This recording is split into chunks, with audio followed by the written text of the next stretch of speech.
poor fool. Yeah. All right. So it's a little picture, isn't it? We get out the way. Well, we're more in the way there. That's better, isn't it? So they call it the first Sunday after Easter. Some of them call it Mercy Sunday. Some of them do. I'm not used to that, so I don't know where it come from, but it's been around for a while. In fact, they reckon the first Sunday after Easter in the early church means the first few hundred years. First 400, I think, years. They used to have a ritual once a year. They would receive new recruits into the church once a year. At Easter, they would pour water on them. Or not pour water on them, I think they went down into the water.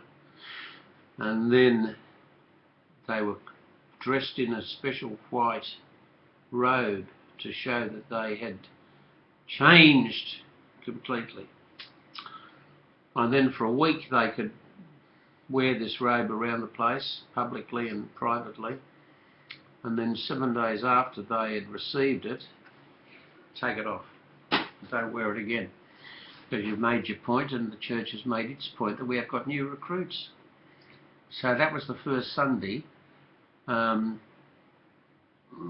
I mean, to put it in context or a calendar of sorts, I think you've had the resurrection of Jesus, then you're going to have the ascension of Jesus into heaven, then you're going to have the descent of the Holy Spirit of Jesus on the apostles and anybody else that was around at the time, and that takes about 50 days.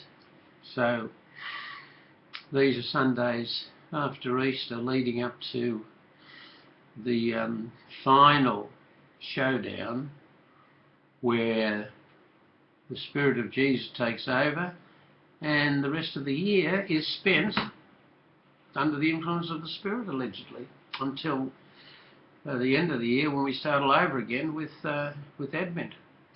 So today, I mean, the Gospel, as far as I can work it out, the Gospel today is John chapter 20, 19 to 31, early in the morning on the first day of the week. So we're going to go back over the resurrection of Jesus. Mary Magdalene comes along, etc. In fact, I think I've probably got... Yes, I've got the wrong text. Sorry about that. It's still chapter 20, but it's verse 19. Later on that day, the disciples had gathered together, but fearful of the Jewish authorities, they locked all the doors in the house. Jesus entered, stood amongst them, and said, "Peace be to you," and he showed them his hands and his side. So we're going back to the first day, and we're establishing that this is the real Jesus, because he's standing there with his hands and he's showing them his hands because he's got holes in them. Now a lot of this is Johnny and a lot of this is John in code. So you can either have a literal interpretation of this where you're saying he's got the holes in his hands and his feet, therefore he's showing that he's been dead but he's now alive, or you can look through it and say, what are they trying to tell us? And it goes on to tell us more about what they're trying to tell us. The disciples, seeing him there, were very excited because they thought it was all over. And he says, "Peace be to you, and just as the Father sent me, I'm sending you lot." See? So don't start getting too excited, because now it's up to you. He took a deep breath and he breathed on them, as if to say, well, listen, I'm going, but there's going to be the breath. I'm going to breathe new life into you lot.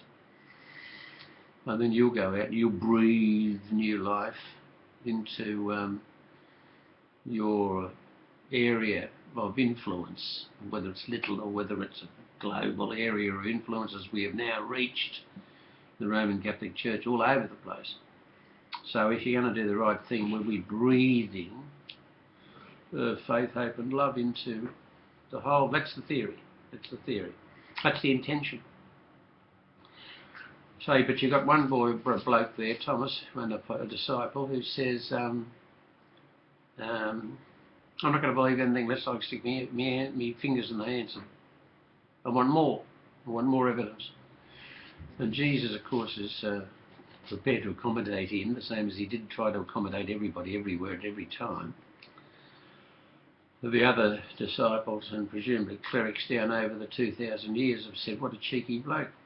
He should have just taken the word of the master who said, I am here, but he wouldn't believe it. So that covers a lot of us, because we want more than the word of the cleric or the pope or the bishop or my mother or something. We want more than that. We want an experience of reality, you see, not just appearances, because religion oftentimes is appearances, and it is of no earthly use.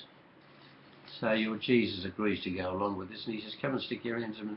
Then Thomas folds and says, no. And then he says, my Lord and my God. So he joins up mind and heart.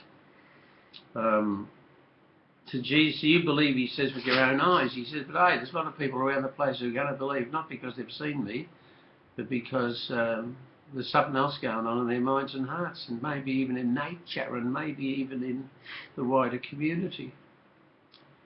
So it says here, he provided more clues over the next, what?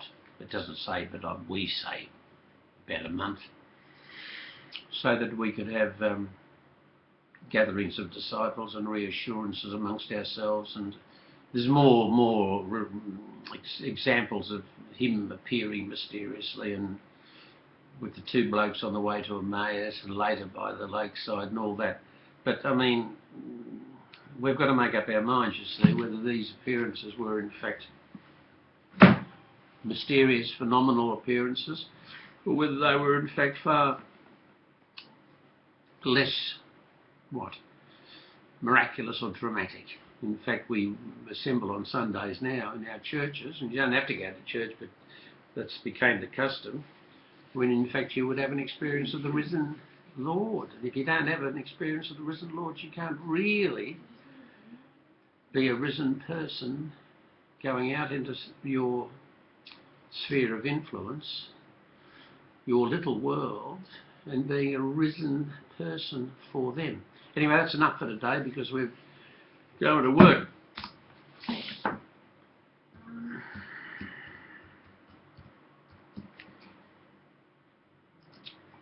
That was an abrupt stop, sorry about that, but it just shows you. We have to go to work, unfortunately, so that's a short, sharp version, and we'll meet again, please God, and on time and for longer next Sunday, which will still be an Easter Sunday, or one of the Sundays after Easter.